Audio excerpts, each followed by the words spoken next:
In this video, I'm going to pin my inside and my front and my back together. And what I'm going to do is take my inside and turn it right side out. So I'm looking at the pretty side of my inside, and the outside I'm going to turn inside out. So that's kind of confusing, but I should be seeing the felt and then the pretty inside. Then I should also, by the way, have this little guy, my button tab, pinned in. So next I'm going to take the inside of my bag and I will put it inside my bag. I should have pretty sides together. I'll push that all the way up there. I'm going to line up my seams together. So I'm going to line those seams right up together. I know it's hard to see here, but my side seams I'm going to line up together just like that. And, oh, sorry, way off there. I'm going to pin them. And then I'll go ahead and do the same thing on the other side where I'll find my side seam. It should be open, my seam allowance should be open on both of these, and then I'm going to pin those two seams together after lining them up.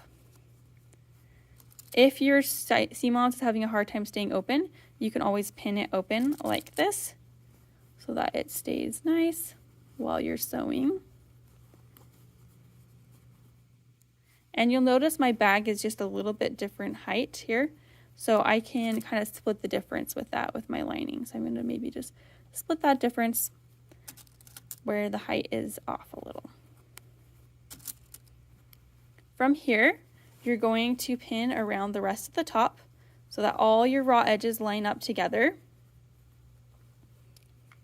You should have a layer of felt, a layer of the outside, and a layer of the inside all the way around, and then at one point you're going to have your button tab.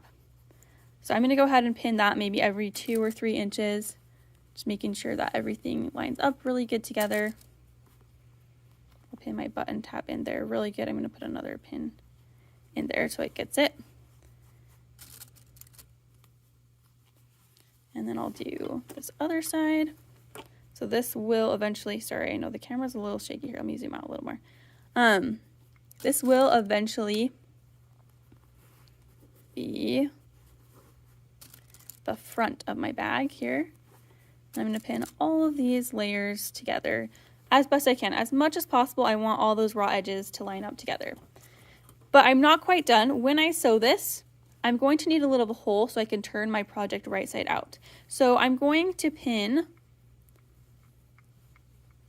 a little X at the beginning and end of the hole that I want to create. And I'm going to do mine just before, just on the left side. You can do yours wherever you want, but you just want to leave at least 4 inches, okay? So I'm going to go just before my little button tab. And you can kind of see this is where my button tab is. So I'm going just before that, and that's where I'm going to start when I sew. And then I'll sew all the way around, and I'm going to stop 4 inches before that, just after my side seam. So I'll put a little X where the side seam is. It doesn't matter where, you just need to leave at least 4 inches. I'm trying to do mine on the back right here. That's why I chose these points. So just before my button tab and then right before the side seam. I wouldn't recommend having the side seam or the button tab in your hole because that'll be really tricky later. So you could even do it on the front if you wanted. I just kind of want mine to be more hidden. So if this is a better space for you, you could do 2 X's 4 inches apart. Doesn't matter where they are, they just need to be 2 X's 4 inches apart, and you don't want them on your side seam or on your button tab. They can be just before and just after them, but not on them.